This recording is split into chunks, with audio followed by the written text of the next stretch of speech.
Hello everyone, welcome to my channel Shilpa's daily life. আমার এই নতুন ব্লগে তোমাদেরকে জানাই অনেক অনেক ওয়েলকাম আর অনেক অনেক ভালোবাসা। আজকে সকালটা কিন্তু ছিল বেশ মেঘলা মেঘলা, আর এইদিকে দেখো আমার ছেলের কিন্তু সকাল সকাল আদর খাওয়া শুরু হয়ে গেছে।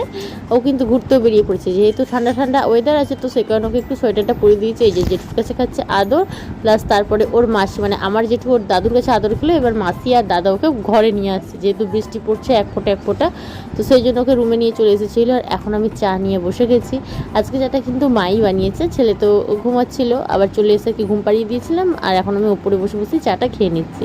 তারপরে ভাই আজকে চলে গিয়েছিল বাজারে, ভাইয়ের আজকে টিউশন ছুটি ছিল। আর কয়েকদিন ধরে আমাদের এই পেটাই পরোটা খাওয়ার বেশ শখ হচ্ছিল, কিন্তু আমাদের বাড়ির সামনে পাওয়া যায় না, একটু বাজারে যেতে হয়, সেখান থেকে কিনে নিয়ে আসতে হয়। তো সেখান থেকে ভাই কিনে নিয়ে আসলো আনতে। এখন আমি ভাই আর বোন তিনজনে মিলে খেতে বসে গেছি।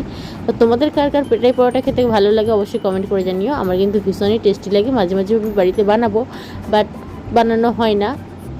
তো দেখো এরপরে খাচ্ছি আজকে আবার নতুন ধরনের এক শেক খাচ্ছি। এই যে এটা চকলেট শেক, ভাই নিয়ে আসলো বাজার থেকে কিনে, তো সেটা একটু খেলাম। আজকে দুপুরের মেনুতে ছিল দেখো এখানে পেঁপে সেদ্ধ, আলু ভাজা, কুমড়ো দিয়ে, ছোলা দিয়ে, ডাঁটা দিয়ে তরকারি, আর পাতলা করেছিল টক ডাল। তার সাথে কিন্তু আমার জন্য দিয়ে দিয়েছিল মা ডিম সেদ্ধ, যেহেতু আমার বাবার বাড়ির পাড়াতে একজন মারা গিয়েছিল, তো সেই কারণে তার কাজকর্ম শেষ হয়নি, 15 দিনের কাজ হয়নি, সেই কারণে আর কি বেশি রিচ খাবার দাবার বা ওষুধ দেওয়া খাবার আমাদের খাওয়া হচ্ছিল না, বাট একটু টুকটাক পেঁয়াজ টেয়াজগুলো খাওয়া হচ্ছিলো। তো আজকে দেখো সন্ধ্যাবেলা আমি এখানে পেঁয়াজি আর একটু বেগুনি বানিয়েছিল, সেটা দিয়েই মুড়ি খেলাম। আর ছোট্ট একটি ভিডিও তোমাদের সাথে শেয়ার করলাম, কেমন লাগলো অবশ্যই কমেন্ট করে জানিও।